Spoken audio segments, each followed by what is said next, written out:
recherchez une école de référence pour une double formation universitaire et professionnelle de qualité? Voici l'opportunité à ne pas rater. L'École supérieure d'administration, d'économie, de journalisme et des métiers de l'audiovisuel ESAE vous offre des programmes d'enseignement en licence et en master orientés vers l'emploi qui font d'elle une référence à travers les filières de l'administration générale et territoriale, l'administration du travail et de la sécurité sociale, droit, diplomatie et relations internationales, administration hospitalière, universitaire et intendance, journalisme et métiers de l'audiovisuel et toutes les filières des sciences de gestion. Une seule adresse, www.esae.bj. Rendez-vous dès maintenant sur nos campus ESAE Bedromende au numéro 90 93 65 21 ou au numéro 98 98 14 00. Paracourt sur le numéro 52 46 12 12. Aboumé-Calavi au numéro 52 88 44 44. Akpaka au numéro 52 88 33 33. ESAE, l'excellence à un nom.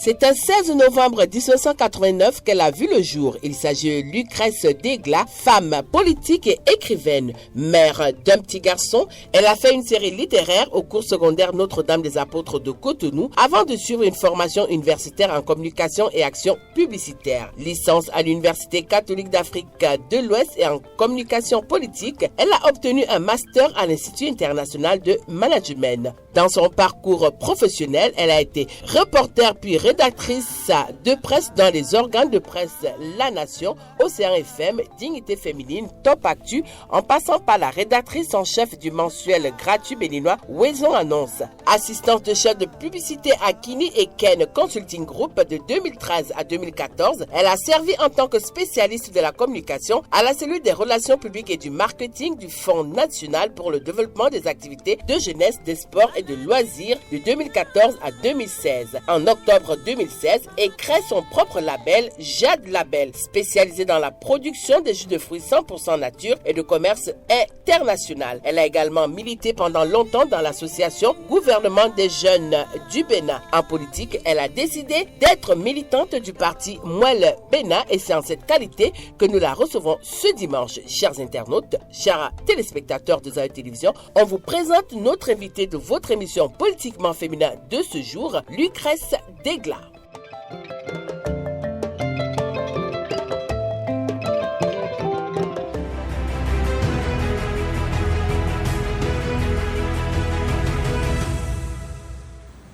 Mesdames et messieurs, bon après-midi, vous êtes sur ESAE Télévision et nous sommes le samedi, jour de politiquement féminin. Ce samedi, le dernier samedi du mois de janvier, nous recevrons pour vous Lucrèce Senami Dégla. Elle est membre du parti Mouel Bénin. Avec elle, la thématique regard sur la politique du gouvernement en matière de promotion de la femme est au menu. Bonsoir Lucrèce. Bonsoir Tatiana. Comment vous allez? Ça va, je me porte très bien. Meilleurs vœux, hein? Réciproque. Alors, vous avez suivi votre présentation. Je suis sûre que de ce côté-là, les choses ont évolué. Qu'est-ce qu'on a envie de mettre? Alors, je pense que s'il y a quelque chose qui a évolué, peut-être ce sera au plan professionnel. Depuis un moment, je suis de retour, je vais dire, dans la maison média La Nation. Et je suis actuellement chef d'édition web au niveau du quotidien La Nation. Bon, je pense qu'on a également parlé de l'association Graceful Women qui fait beaucoup d'actions en faveur des femmes, surtout des femmes en milieu défavorisé. Alors, pourquoi le choix des femmes en milieu défavorisé quand on sait que même en milieu urbain, nous avons ces femmes qui sont défavorisées? Alors, en fait, c'est pas le milieu rural. Même en milieu urbain, nous avons des femmes qui sont en situation de vulnérabilité sociale.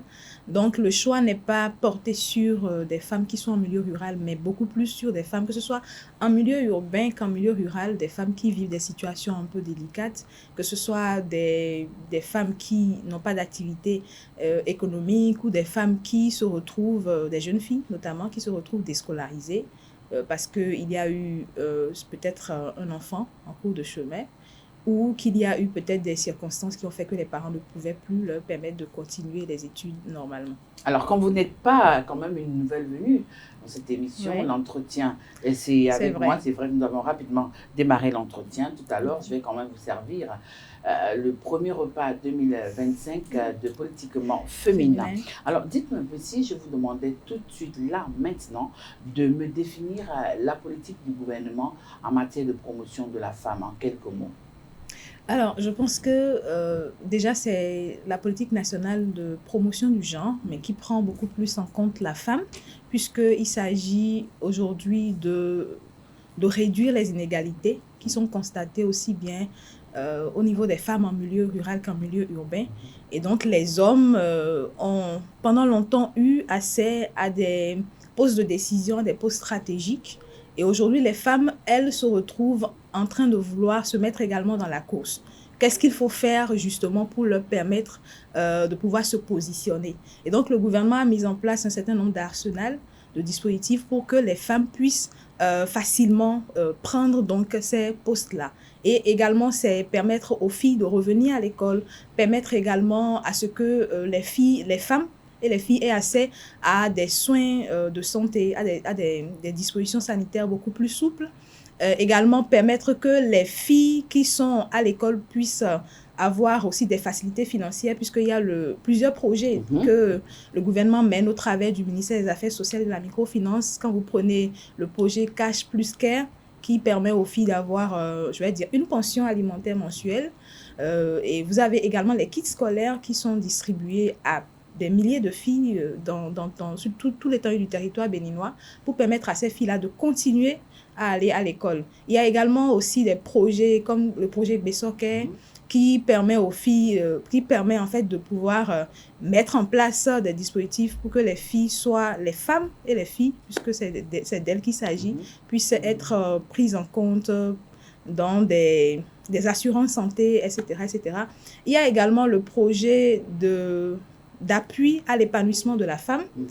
Et je crois que la majorité des programmes qui sont mis en place par le gouvernement sont beaucoup plus concentrés au niveau du ministère des Affaires sociales. Et quand vous prenez le déploiement d'énergie, le déploiement aussi de ressources financières qui sont mises en place ou bien qui sont mises à disposition pour ces différents programmes-là, vous vous rendez compte quand même qu'il y a des milliers de femmes, de groupements féminins également qui reçoivent ou qui bénéficient donc des dispositions qui sont mises en place. Quand vous prenez l'INF a été mise en place sur les cendres de l'INPF, je crois bien, et ça permet aujourd'hui, tel que l'INF fonctionne, d'avoir des prérogatives pour pouvoir protéger les femmes contre toute forme de violence basée sur le genre, puisque aujourd'hui les femmes... Oui, mais est-ce qu'elles sont vraiment protégées? Je pense que le dispositif est en place. Malheureusement... Ça ne date pas d'aujourd'hui, normalement. Oui, ça ne date pas d'aujourd'hui, c'est vrai, je suis totalement d'accord. Mais malheureusement, lorsque les femmes viennent avec les plaintes, c'est les mêmes qui viennent avec les plaintes. Et ça, je ne parle pas en ayant un regard extérieur. Parce que, ayant une association où je m'occupe des femmes, vous recevez effectivement des femmes qui ont des plaintes, que ce soit à l'encontre d'un parent proche ou d'une personne en milieu professionnel. Mais quand vous dites, nous allons faire des démarches, ce sont les mêmes qui finissent par se rétracter. Dans de telles conditions, l'INF ne peut pas obliger les femmes à s'auto-protéger. C'est aux femmes elles-mêmes de décider, je vis une situation et j'ai envie que ça cesse, j'ai envie que ça change. Et donc, naturellement, c'est à la femme elle-même de se laisser conduire. L'INF ne peut pas obliger, on ne peut pas faire le bonheur des gens malgré eux.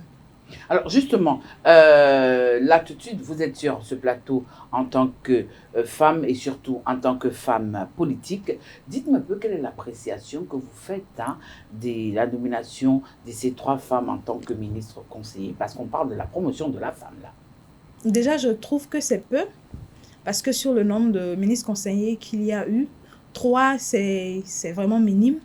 Je pense qu'il y a quand même assez de compétences féminines. 3, c'est mieux que 0 quand même. Oui, c'est mieux que 0, mais je pense qu'on pourrait aller un peu plus loin.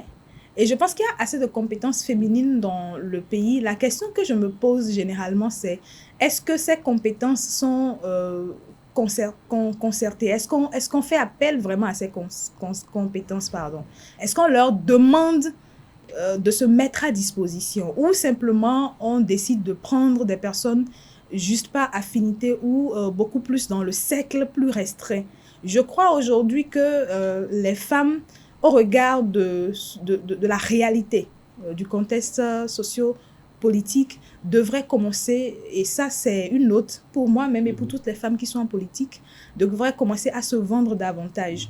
Parce que naturellement, l'être humain a tendance à, lorsqu'il veut prendre des décisions, les premières Quand vous parlez de idées qui vendre, viennent, ça peut entraîner des sous-entendus. Hein. ah non, Vous non, non. parlez de Se vendre, là. vendre dans le bon sens, c'est-à-dire qu'est-ce que je sais faire, qu'est-ce que je peux mettre sur la table, quelles sont les compétences que je peux mettre à disposition de ma nation, de mon parti. Il ne faut pas attendre que les gens viennent vous chercher. Il faut faire en sorte que vous soyez suffisamment visible pour que les gens n'aient pas d'autre choix que de venir vous chercher. Donc, je crois que c'est ce travail-là aussi qu'en tant que femme politique, nous devrions commencer à faire. Ça fait partie totalement de la démarche ou de la stratégie pour pouvoir être effectivement au poste de décision comme nous le souhaiterions. Alors aujourd'hui, il est clair que depuis quelques années, hein, le gouvernement du Bénin a décidé de se doter d'une politique nationale de genre, comme vous l'avez dit tout à l'heure. Alors, je vous pose la question de savoir, Madame Degla, est-ce que cette politique a véritablement évolué? Si oui, comment? Ou alors, elle est en train d'évoluer? Je dirais que cette politique est en train d'évoluer. Parce que, à date, quand on fait le bilan, en tout cas, étant dans le milieu journalistique et étant beaucoup plus sur des activités du ministère des Affaires sociales et de la microfinance, les statistiques, les chiffres, je suis quand même un peu au contact. Et je remarque qu'il y a beaucoup de progrès qui se font par rapport à l'épanouissement de la femme, par rapport au bien-être de la femme et par rapport également à, je vais dire, à apporter à la femme une certaine autonomie, puisque l'une des choses qui crée les inégalités ou qui crée la dépendance ou les violences basées sur le genre, c'est le fait que les femmes soient économiquement dépendantes généralement des hommes. Et donc, en travaillant à mettre les femmes dans des formations, puisque je crois que le 11 octobre, Journée internationale de la fille, il y a eu je crois qu'il y avait eu une grande cérémonie de remise, de rencontre de la ministre Véronique Taillifodé avec les filles qui étaient des filles de milieux défavorisés justement, soit des jeunes filles mères déscolarisées, soit des jeunes filles qui n'ont pas pu continuer les études, mais qui ont été mises dans des formations techniques et qui aujourd'hui font même des métiers d'hommes. Et ce sont des jeunes filles qui ont partagé leurs témoignages, qui étaient des témoignages très poignants, en ce sens que tu remarques que le mindset même est totalement changé. C'est des femmes qui se disaient « je ne suis pas capable de faire ceci », mais au cours de leur formation, elles se sont rendues compte que les limites n'étaient que dans leur tête. Donc je pense qu'il y a des changements qui se font, mais quand bien même il reste encore beaucoup de choses à améliorer. Alors, quand on parle également de promotion de la femme, hein, les partis politiques ne sont pas... Pardon. Quand on parle également de la promotion de la femme, hein, les partis politiques ne sont pas exemptés, mais on constate que cette promotion de la femme reste et demeure toujours un problème au niveau des partis politiques. Pourquoi? Je pense que lorsqu'on indexe les autres, il y a 4 doigts qui se pointent dans notre direction. Moi, je commencerai d'abord par regarder le problème en nous indexant d'abord nous-mêmes femmes, avant d'indexer certainement les responsables de partis. Je dirais, est-ce que les femmes se sentent à la hauteur? Je ne dis pas est-ce qu'elles sont à la hauteur, non. Est-ce qu'elles se sentent à la hauteur?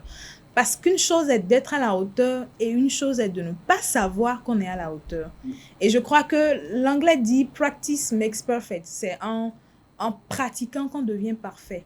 À force de se dire « je ne suis pas prête », je ne peux pas prendre la parole, je ne peux pas initier des activités, je ne peux pas prendre des initiatives. À force de se mettre ces barrières-là, on finit nous-mêmes par être notre propre problème. Parce que si je ne peux pas prendre le risque, les hommes généralement ne se demandent pas s'ils sont à la hauteur. Ils y vont, que ce soit parfait, passable ou assez bien, ils y vont. Et c'est à force de faire qu'ils deviennent meilleurs. Mais nous ne voulons pas faire cet exercice-là toujours. Il y a beaucoup de limites que les femmes se posent elles-mêmes. Je pense que nous devons commencer par briser les limites que nous nous posons nous-mêmes Et commencer par faire de petites actions. Le dimanche passé, j'étais avec les femmes de la 16e circonscription, certaines femmes de la 16e circonscription avec la présidente des Amazones de Mouel Bénin. Et nous avons fait une petite rencontre avec les femmes. C'était une trentaine de femmes. Ça allait d'être rikiki, mais on dit de ne pas négliger. Même les petites choses que nous faisons peuvent avoir un impact important. Et donc, il faut que les femmes commencent par se valoriser dans les partis par rapport à ce qu'elles peuvent apporter au parti. Mais comment Mais c'est ce que je dis, en initiant de petites initiatives. Imaginons que cette activité que nous avons faite dimanche, on avait dit, bon, ce n'est que 30 femmes. C'est dimanche, les gens se reposent, nous n'allons pas le faire. Ou nous nous sommes dit, on n'a pas suffisamment de ressources. Si nous nous étions mis des barrières, nous n'allions pas le faire. Et quand nous l'avons fait, nous avons communiqué. Et les responsables nous ont appelés pour nous féliciter par rapport à ce qu'on a fait. L'avantage, c'est quoi? Lorsque vous faites, vous êtes remarqué. Lorsque vous êtes remarqué, on se rappelle de vous. Quand il s'agira, par exemple, de faire des nominations, c'est beaucoup plus simple de dire, ah, mais il y a telle dame qui avait fait telle chose. Et elles avaient, en griffe, elles avaient bien fait. On peut leur confier telle responsabilité pour voir si elles pourront être à la hauteur. Et c'est ça, en fait. Mais il faut d'abord faire un pas pour que les gens vous aident à faire le second pas. Si vous ne faites aucun pas. Maintenant, par rapport aux responsables de parti, c'est aussi une question de vision. Si les leaders de parti se disent, nous voulons promouvoir la femme, un peu comme ça se fait chez nous à Mouel Bénin. Est-ce qu'ils ont à se dire? Est-ce qu'aujourd'hui, il y en a qui n'y pensent pas, malheureusement. Je pense. Il y en a qui n'y pensent pas, malheureusement. Ou même si c'est dit, ce n'est dit qu'en théorie.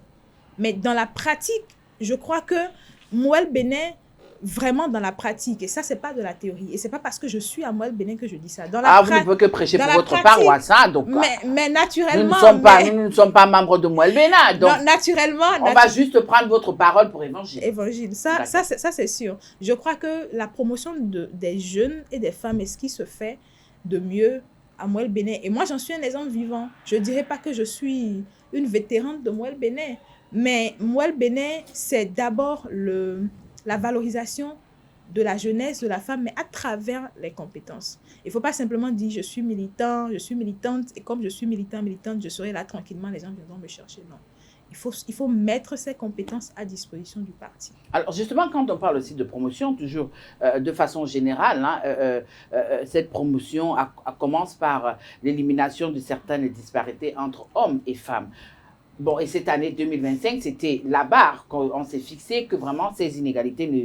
Ah oui, la vision du Voilà. PNP, Alors, mais la question, c'est de savoir aujourd'hui, vraiment... au niveau des partis politiques, est-ce que on a réussi à éliminer ces disparités-là qui existent entre les hommes et les femmes?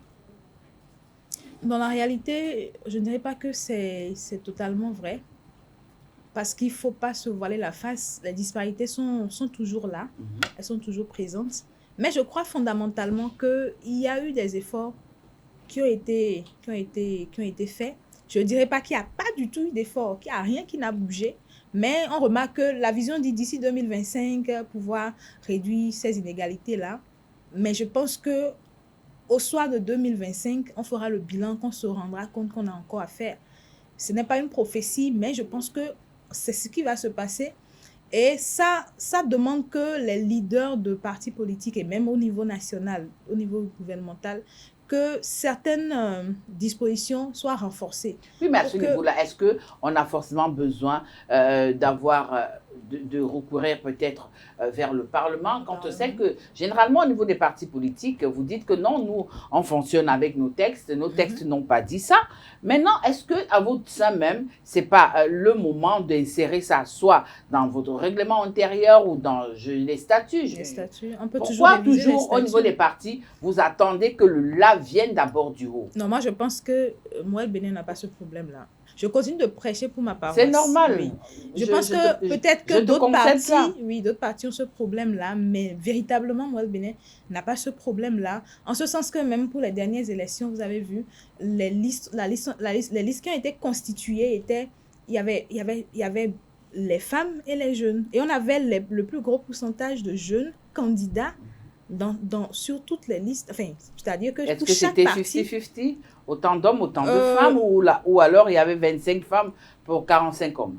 Non, enfin, ce n'était pas 25 hommes pour 45 hommes, mais toujours est-il que par rapport à la liste qui a été faite, il y avait des femmes qui étaient positionnées dans chaque, je vais dire, dans chaque arrondissement, dans chaque truc là. Il n'y avait pas une question de c'est que les hommes qu'on positionne, mais on voulait aussi qu'il y ait un équilibre pour que les femmes aussi se retrouvent. Je pense que pour les jeunes, c'était 50 et quelques %, hein, je crois bien, par rapport à la liste de façon générale. Et c'est un acquis ou c'est un avantage pour nous parce que ce qu'on dit n'est pas simplement dans les mots ou dans la théorie, mais en pratique, effectivement, nous prenons en compte ce que nous sommes en train de dire. Et même dans le bureau politique national, il y a plusieurs femmes dans le bureau politique national.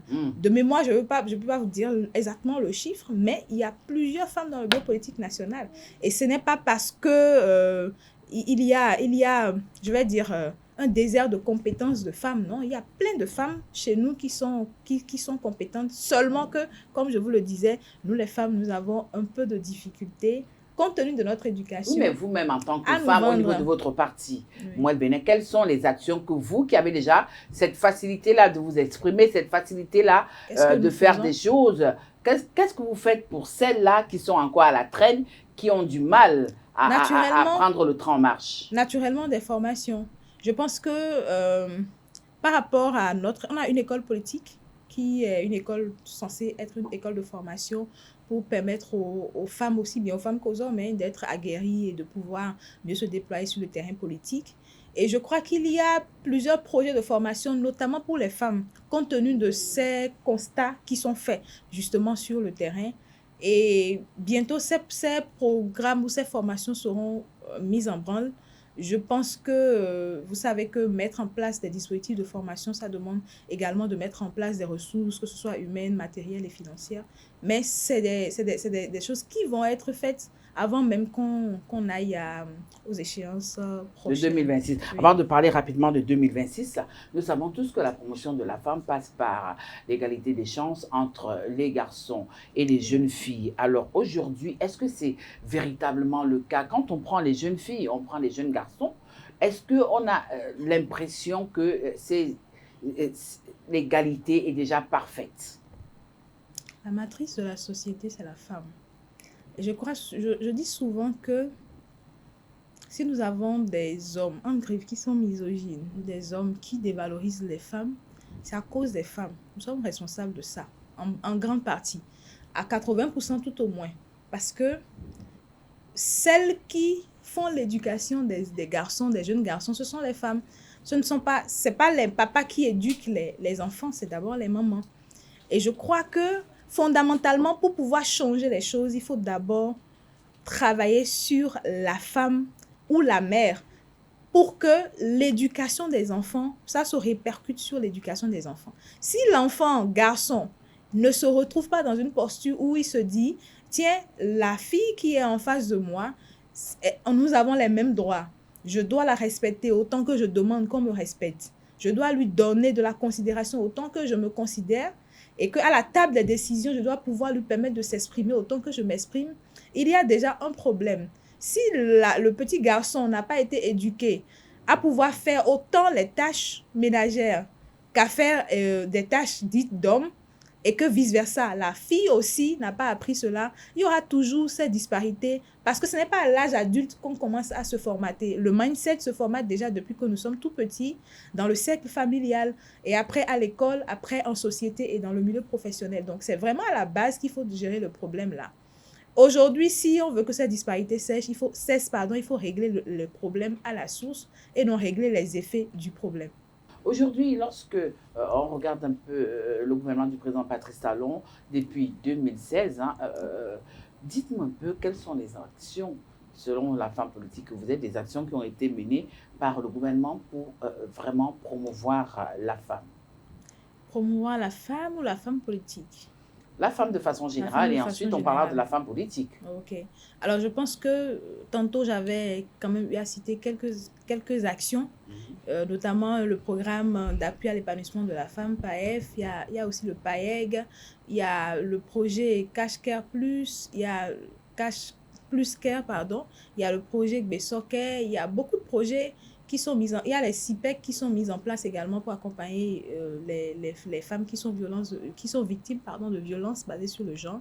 Et il y a beaucoup de dispositions qui sont prises. Il n'y en a pas que ça. Il y a les groupements qui sont soutenus, des milliers de groupements sur tout l'étendue du territoire béninois. Il y a le fonds, le FNM également qui accompagne des entreprises de femmes, des groupements de femmes pour pouvoir asseoir une certaine autonomie financière.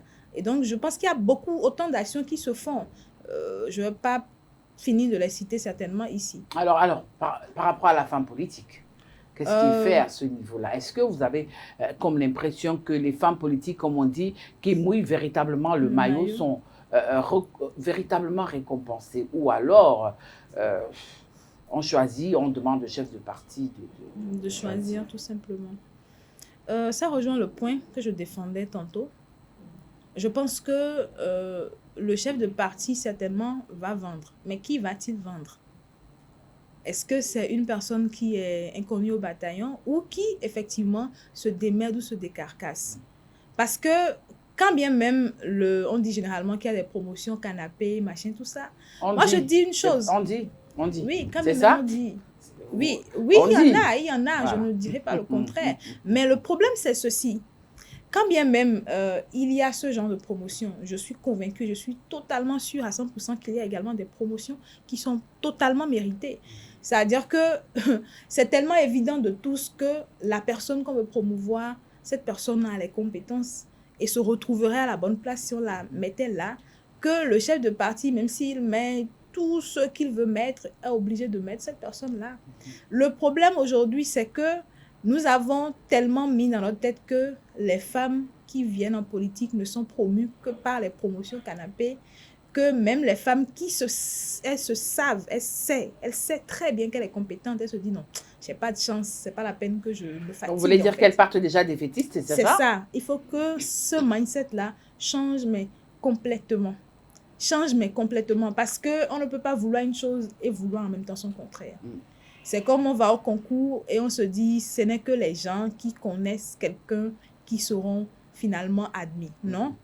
La preuve, c'est qu'aujourd'hui, les gens ne connaissent personne et ils sont admis. Donc, il faut toujours mettre toutes les chances de son côté pour qu'au moment où les décisions vont être prises pour positionner, que ceux qui doivent positionner n'aient d'autre choix que de vous citer.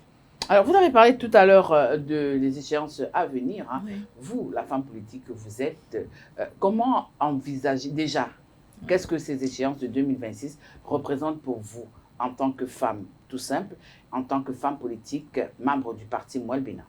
En tant que femme, tout simple, je pense que c'est des enjeux sensibles pour ma nation, pour ma patrie. Et forcément, je me sens concernée en ce sens que cela va décider de la stabilité politique, de la stabilité même économique de notre nation dans les prochaines années. Et donc, c'est un passage vraiment sensible. Et forcément, j'ai un regard là-dessus. Et en tant que femme politique, je me dis c'est également un tremplin pour moi pour prouver ma valeur. C'est également un tremplin pour moi pour battre campagne comme cela se doit. C'est également un tremplin pour moi pour montrer de quoi je suis capable. Et forcément, je ne dirais pas que d'office ou c'est garanti que ça va aboutir à un résultat, mais c'est un tremplin pour pouvoir donner le meilleur de moi-même. Oui, ailleurs, hein, on voit quand même qu'à l'approche de certaines échéances, des femmes prennent des initiatives, des femmes politiques. Mais on constate que ici, chez nous, ce n'est pas encore ça. Quand on sait quand même que 2026, c'est demain. Est-ce que vous attendez toujours une Lucrèce Degla qui est là ce matin, cet après-midi par exemple, est-ce qu'elle attend forcément que le là vienne du parti ou alors Lucrèce en tant que simple citoyenne peut déjà commencer? Absolument pas. D'ailleurs, je fais déjà des actions. Je fais des actions en ce sens que, comme je vous disais, même le dimanche passé, nous avons eu à faire une action dans la 16e circonscription.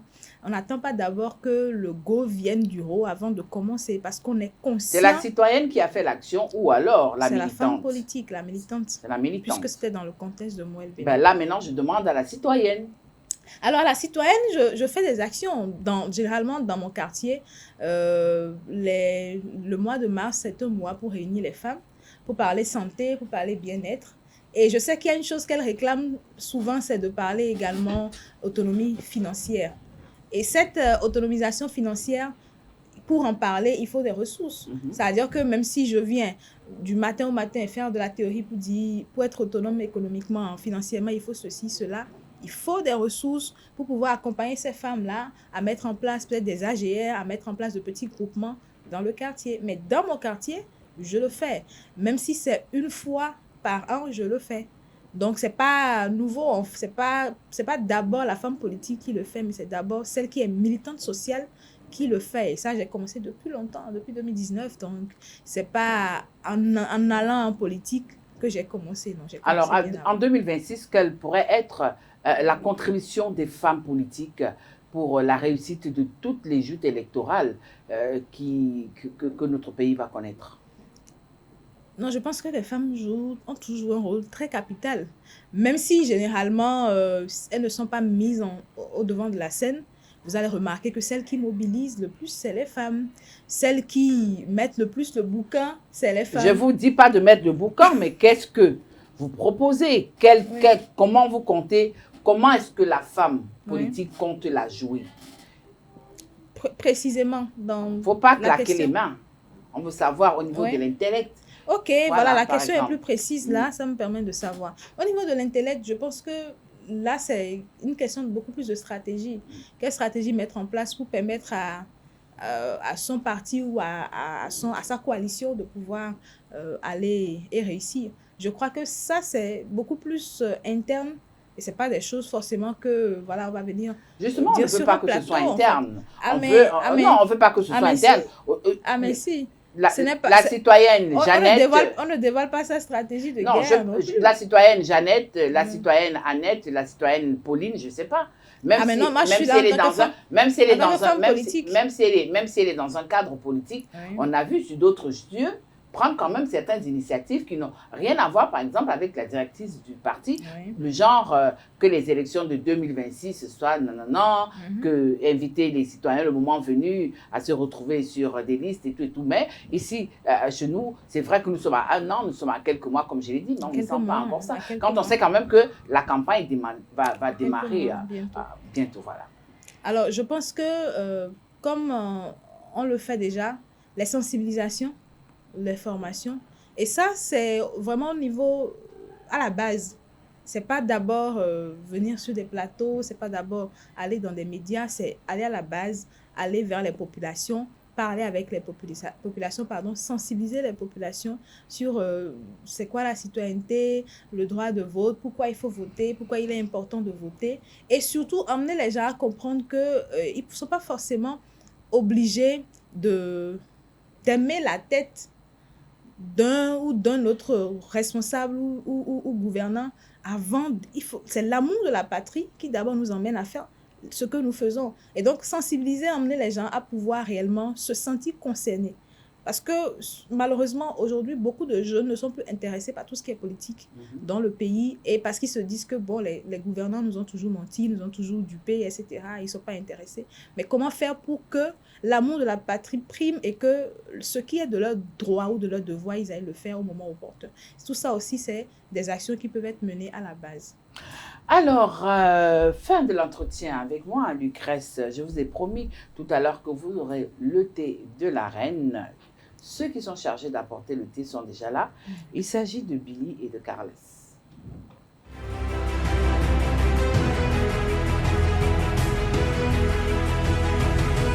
Comme je vous l'annonçais, Lucrèce, le loup et la louve sont déjà installés. Bonsoir, Carles. Bonsoir, Tati. Bonsoir, Billy. Bonsoir, Tati. Alors, c'est une invitée de luxe. Alors, ne la tuez pas. Ramenez-la moi entière. Mais c'est un concert, on ne peut pas la tuer. Ah, là maintenant, ce n'est pas un concert qui est là. Déjà, elles ne sont pas nombreuses. Elle n'est pas venue là aujourd'hui en tant que concert. Non, femme politique. Voilà. Je suis l'agneau dans la jungle. On l'accueille d'abord avant de lui porter son vrai costume. Fatal. Oui, mais madame Degla, bonjour. Et je suis content d'être en face de vous en ce début d'année. Et je vous ai suivi avec intérêt. Et j'ai remarqué que vous avez noté l'existence d'une école politique à Moël-Bénin. Et curieusement, en parlant de cette école, vous avez dit est censée être. Donc, j'ai pu comprendre que l'école n'est pas encore ce qu'elle devrait être. On lui a donné un contenu qui n'a pas encore vu. Et mieux, vous estimez que les formations seront implémentées avant 2026. Pourquoi attendre l'échéance électorale pour mettre en place des formations? Alors déjà, il y a des formations qui sont faites. C'est vrai que depuis un moment, il n'y a plus eu de formation, c'est vrai. Mais parce qu'il n'y a pas d'élection? Non, ça n'a aucun. La dernière formation, c'était quand? Au lendemain des dernières législatives? Non, ça, c'est sûr. Du tout pas. La dernière formation qui a été faite est justement après les échéances de 2023. 2 ou 3 mois après, et puis après... Bon, non, du tout pas. En fait, la réalité, c'est quoi? La réalité, c'est que l'école politique, c'est-à-dire qu'elle existe, c'est vrai. Maintenant, pour l'implémentation des différents projets, étant donné que nous sommes dans les 77 communes, il y a quelques difficultés, et c'est inhérent à la vie de toute organisation, pour pouvoir fédérer tout le monde. C'est-à-dire que quand on met en place une formation, comment faire pour que les militants de tous les départements puissent prendre part? Puisqu'il ne faudrait pas privilégier uniquement ceux du littoral ou de l'Atlantique ou des zones périphériques. Il faudrait pouvoir permettre à tous ceux-là de venir. Grâce aux cotisations des militants, vous pouvez faire venir tous les militants qui se retrouvent des 4 coins du pays. Même si vous n'êtes pas dans une organisation politique, vous êtes dans des milieux associatifs. Parfois, quand vous attendez les cotisations des militants, vous êtes sûr que vous n'allez pas faire grand-chose. Ils ne sont pas convaincus de la cause, alors? Non, ce n'est pas une question de conviction de la cause. Il faut plutôt parler c'est-à-dire qu'il faut que les leaders qui sont là... Justement, en parlant de leader, est-ce que ce n'est pas parce qu'au niveau de Mouel Bénin, vous vous dites que nous avons un homme fort et pas des militants forts? Non, du tout pas. Okay. Du tout pas. Je ne pense pas que ce soit ça. Je pense que c'est beaucoup plus une question de... Non seulement d'abord, il faut d'organisation pour pouvoir voir comment décentraliser, puisque l'école politique n'est pas encore déconcentrée. Donc, il faut voir comment déconcentrer pour que, même si ce n'est pas au niveau national, que de façon zonale, que les gens puissent faire des formations au niveau zonal. Donc, ce n'est pas quelque chose qui peut se décider sur un coup de tête. C'est une question de structuration et d'organisation. Et c'est des discussions qui sont en train d'être menées et qui vont permettre de mettre en place réellement un système qui fonctionne. Parce que ce n'est pas la peine de mettre en place quelque chose qui ne fonctionne pas. La preuve, c'est que à la théorie, il y a l'école politique est là, mais dans la pratique, on a quelques difficultés à pouvoir réellement implémenter les actions qui devraient être mises en place. D'accord, c'est pieux, hein, c'est un vœu pieux et vous n'avez pas d'argent, les gens ne cotisent pas et vous voulez quand même le faire. Je ne vous donne pas de réponse. Je n'ai pas dit que nous n'avons pas d'argent. Et je n'ai pas dit donc, j'ai que mal le parti... compris alors vous avez totalement mal compris. Vous êtes à côté de la plaque. Oui. J'ai dit qu'en milieu associatif, on sait ce que c'est. Oui. Les cotisations ne viennent pas toujours à bonne date. Oui. Et ne viennent pas toujours autant qu'on le voudrait. Donc vous êtes de l'argent, ça, mais vous ne le faites pas. Ça ne veut pas dire que le parti n'a pas d'argent. Vous êtes de l'argent, mais vous ne le faites pas. Vous êtes en train de comprendre ce que vous voulez comprendre. Non. Je ne vais pas rentrer dans votre jeu. Vous êtes de l'argent, mais vous ne le faites pas. Non, mais pas du tout. Je ne parce que ça vous arrange peut-être pas encore. Mais je ne vais pas insister là-dessus. Je ne rentrerai pas dans votre jeu parce que vous voulez me faire dire ce que je n'ai pas dit. Je ne voulais même pas que vous répondiez à cette question-là. C'était juste une remarque. Je n'ai à aucun moment dit que le parti n'a pas d'argent. Vous avez dit que... C'est une affirmation gratuite. Gratuite. Oui. Je n'affirme rien. Vous affirmez gratuitement. Je veux avoir l'information. Vous affirmez gratuitement. D'accord. Bon, je vous concède ce que vous dites, mais moi, je suis à la recherche de l'information et je vous pose des questions. Vous avez dit tout à l'heure que les femmes ont des problèmes de positionnement. Dans votre parti, il y a un effort qui est fait pour que tout soit fait, mais que les femmes même ne font pas tout ce qu'il faut pour être bien représentées.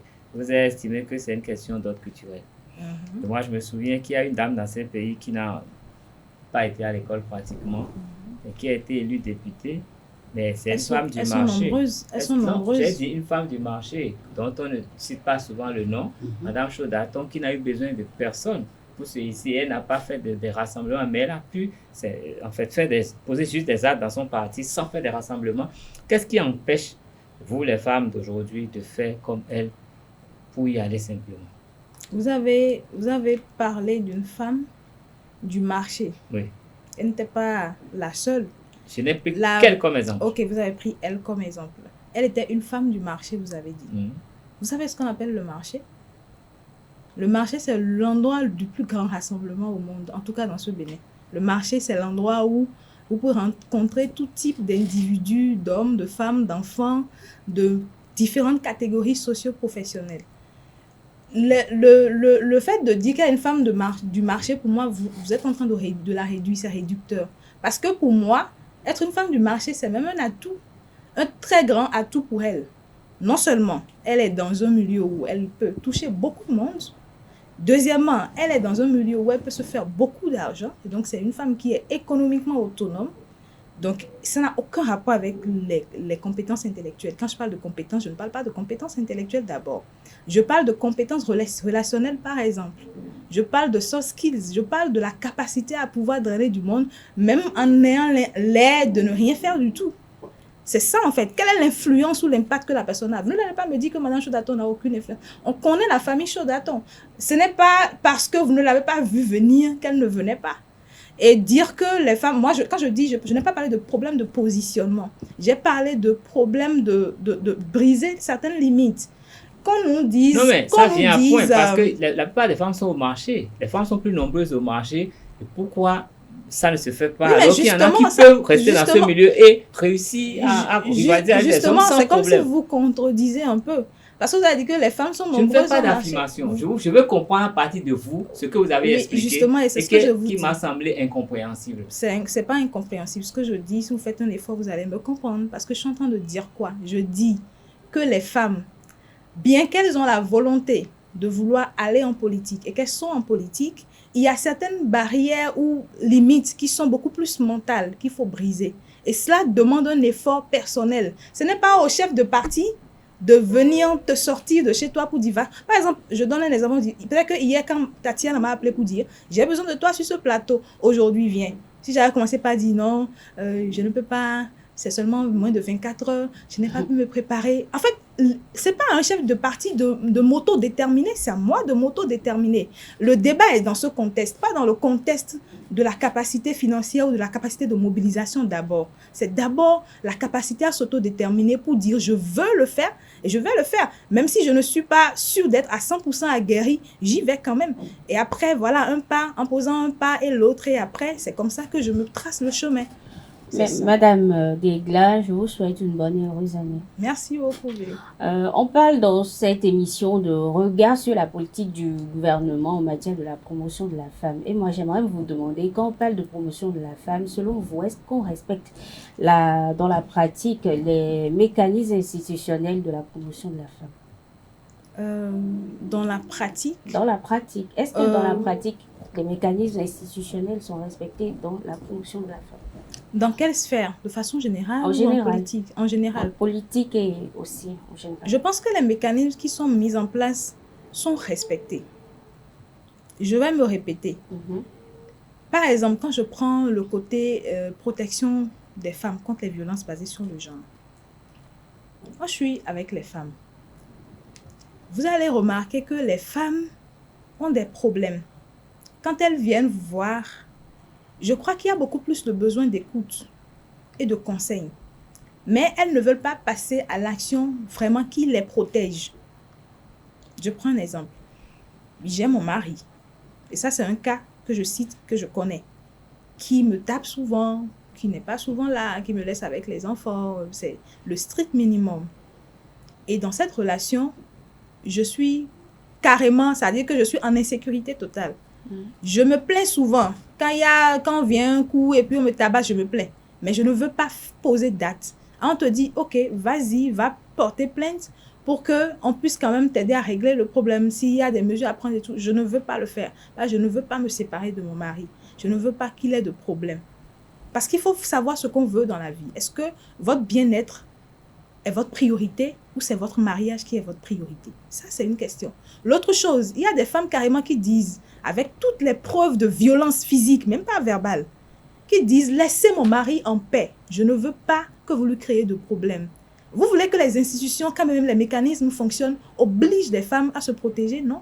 Est-ce que c'est pas à cause de la peur qu'elles le disent? C'est pas forcément par amour. Justement, c'est les limites. La société respecte plus une femme mariée. C'est-à-dire que, quel que soit ton statut dans la société respecte plus une femme mariée qu'une femme qui n'est pas mariée. La société en général ou la société africaine? La société africaine, puisque c'est dans ce contexte que nous sommes. Et donc, les femmes ont plus peur de devenir des femmes seules, quoi qu'elles subissent des violences. elles préfèrent le mariage. Le statut. Oui. Selon Malheureusement. vous, les femmes de votre parti, Moël Bénin, sont-elles prêtes pour fortement représenter les femmes du Bénin en 2026, donc comme des élections Pour générales? être dans le parti Moël Bénin, pour côtoyer les femmes du parti, je crois qu'elles sont prêtes. Peut-être- J'aimerais aussi, oui, Oui. allez-y. Je crois qu'elles sont prêtes. Peut-être qu'il y en a, et ça c'est de cœur à cœur ouvert que je le dis, il y en a peut-être qui n'en sont pas encore conscientes. D'accord, qui n'en sont pas encore conscientes. J'aimerais vous demander, quelle est votre définition de la parité? Personnellement, ça Oui, c'est oui. personnellement. La parité selon vous, Je c'est ne quoi? crois pas en la parité. Je Vous ne crois en croyez la pas? complémentarité. D'accord. Mais j'ai une question aussi. Quand parfois, dans certaines situations où la femme est accusée ou pointée du doigt, certains hommes disent, c'est vous qui avez dit que vous voulez la parité, non? Voilà ce que vous faites de cette parité-là. Parité. Vous avez quoi à dire par rapport à ces réactions-là?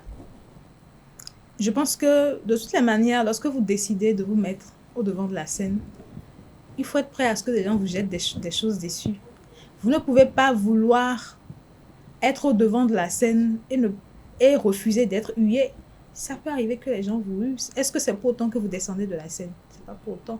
Au contraire, c'est une raison même de mieux remonter vos bretelles et de prouver que vous êtes capable. Mais tout à l'heure, vous parlez de faire de la promotion de la... Pardon, vous parlez de... Vous êtes engagé dans la promotion de la femme, Oui. la promotion du genre et tout. Vous faites des sensibilisations, des luttes et tout ça. Mais vous dites que vous ne croyez pas en la parité. Alors que bon nombre Je de crois en la ces femmes-là... complémentarité. Et je me répète. Oui, bon nombre de ces Dans mon femmes-là, association, quand même... Bon nombre de ces association, femmes-là, oui. quand même, elles posent plus parité quand on parle de droits des femmes. Justement, c'est pour ça que je dis, je me répète et je suis toujours sur mon point, je n'ai pas changé de point. Je parle de complémentarité. Complémentarité en ce sens que ce n'est pas une guerre des femmes contre les hommes. Il faut d'abord que le débat shift. Ce n'est pas une guerre des hommes ou des femmes contre les hommes. Ou plutôt un travail pour pouvoir permettre à la femme de s'autonomiser et de se positionner. C'est pas parce que je cherche à évoluer que je dois forcément rentrer en adversité avec quelqu'un d'autre. Le problème, c'est quoi? Aujourd'hui, les femmes veulent gagner leur place, mais en combattant ceux qui sont déjà là avant elles. Ce n'est pas d'abord ça. C'est d'abord se donner les armes. Quand tu veux aller à la guerre, il faut d'abord avoir les armes. Quelles sont les armes que tu as? C'est d'abord à ça qu'il faut travailler. Et trouver le mécanisme pour que ceux qui sont tes vis-à-vis, qu'est-ce qu'eux, ils peuvent t'apporter? Qu'est-ce que toi, tu peux leur apporter? C'est à ce moment qu'on se respecte. C'est pas au moment où on commence par se chiffonner, par se bagarrer. Il n'y a aucun respect qui sort de là. Merci. Oui, Madame Degla, vous êtes journaliste, vous êtes revenue à la presse et vous êtes militante. Ouais. Comment est-ce que vous avez à faire la part des choses? Déjà, je n'anime aucune rubrique politique. Déjà, en 2022... Parce que vous avez peur de prendre des positions? Pas parce que j'ai peur de prendre des positions, mais parce que j'ai peur qu'on me prête des intentions. C'est beaucoup plus ça. C'est-à-dire que je peux animer toute rubrique, mais pas une rubrique politique. Déjà en 2022, quand j'étais à Culture, j'ai proposé une émission politique sans tabou, mais je ne me suis pas portée pour être animatrice de l'émission. Parce qu'il va arriver un moment où il y aura un conflit de, je vais dire, non, je n'ai pas d'intérêt, mais c'est-à-dire qu'en tant que journaliste, quand je vais me retrouver à recevoir des militants Moël ou des militants BR, quelle est la posture que je tiens? C'est vrai que je saurais... engagement menacé? Pas menacé, je saurais faire la part des choses. Mais le problème, c'est que l'interprétation que ça peut donner derrière, ou les avis, les commentaires qu'ils peuvent avoir derrière, Vous avez peur je n'en de ai ça? pas besoin. Non, je n'en ai pas besoin. Je n'en ai vraiment pas besoin. Et je pense qu'il y a tellement d'aspects à toucher dans le milieu journalistique que je ne suis pas obligée d'aller... Et sincèrement, vous ne pensez pas que ce soit un problème Du tout que pas. vous soyez revenu et que vous ayez cette position affichée?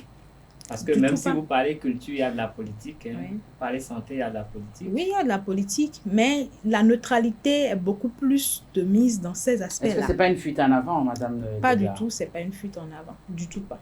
S'il arrive un moment où il faut pouvoir... C'est-à-dire que les placards sont clairs dans ma tête. Mais il y a des combats qu'il ne faut simplement pas faire. Tout simplement, il faut réserver l'énergie. Merci.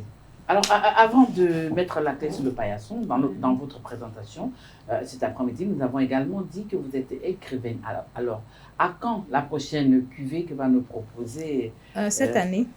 Cette année, j'ai un recueil de nouvelles qui est en cours d'édition. Donc, bientôt, vous aurez de mes nouvelles. Nous aurons la primeur. Hein? D'accord, il n'y a pas de souci. Voilà, merci Lucrèce, merci Carles et merci Billy. Comme il revient toujours à Carles de nous faire le résumé, les sous-entendus, les pics et les non-pics de notre invité, vous avez la parole. Le résumé de son émission, bien sûr. D'accord, merci Madame Lucrèce Degla. Vous êtes journaliste et écrivaine. Ce matin, vous avez défendu quelques positions par rapport à la thématique du jour. Tout ce qui a été fait pour la promotion de la femme en cette gouvernance que nous vivons actuellement. Vous avez estimé qu'il y a eu beaucoup d'avancées. Ça continue d'avancer, mais qu'il reste forcément des choses à faire. À l'échéance 2025, on sera convaincu que tout n'a pas été fait. Et vous pensez que chez vous, à Moël-Bénin, la parité, sinon la place de la femme est réservée et que la femme et les jeunes sont fortement promus. Au sein de cette formation politique, vous avez quand même des institutions qui vous permettent de garantir cette promotion. Vous avez même une école politique qui a pour vocation de former tout le monde à être aguerri pour être efficace en politique. Et vous estimez que les problèmes des femmes en politique, c'est juste un problème de mentalité. C'est juste le fait de ne pas accepter de faire les petites choses pour se faire remarquer, pour être appelé en cas de compétence. Vous estimez qu'au sein de votre parti, les femmes sont prêtes pour 2026, même s'il y en a beaucoup qui n'en sont pas conscientes. Et vous estimez que votre engagement politique ne trahit pas votre profession de journaliste. Le rendu. Oui, et je pense que... Elle nous a promis que cette année, nous aurons le prochain ouvrage, oui. Alors, vous avez suivi le résumé de l'émission fait par Carles Quitome. Est-ce que le rapport est exact ou alors il y a des omissions? Je pense qu'il y a peut-être de petites corrections à faire, surtout au niveau de la promotion des femmes. Enfin, ce n'est pas qu'un problème de mentalité, mais c'est d'abord ça. Je dirais que c'est d'abord ça, mais ce n'est pas que. Parce que j'ai entendu dire que c'est comme si c'est essentiellement ou uniquement ça. C'est d'abord. Après, les autres choses, suivent tout simplement. Regard sur la politique du gouvernement en matière de promotion de la femme. Vous étiez notre invité. Votre mot de fin? Alors, je dirais tout simplement que la lutte pour que les femmes puissent être reconnues, positionnées, épanouies, autonomes a commencé depuis des siècles. Ce n'est pas nous qui l'avons commencé. Et si les luttes que d'autres ont fait avant nous ont porté du fruit, je pense qu'il ne faut pas que nous nous découragions. On aura l'impression peut-être qu'on est en train de brasser de l'air ou de mettre de l'eau dans un panier, mais ce n'est pas vrai.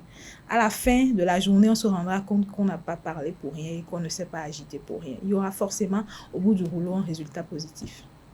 Voilà, chers amis internautes, nous sommes arrivés à la fin de notre émission Politiquement Féminin de ce samedi, le tout dernier du mois de janvier. Regard sur la politique du gouvernement en matière de promotion de la femme. Nous avons reçu pour vous Lucrèce Senami Degla. Elle est membre du parti Moël-Bénin. J'ai animé cette émission avec Carles Quitome. Merci Carles. Merci. Billy Gaëla Evi, merci Billy. Ce fut un plaisir. Merci Lucrèce. Plaisir partagé. Prenez toujours rendez-vous sur ESAE Télévision pour votre émission Politiquement Féminin. C'est notre façon à nous de vous séduire.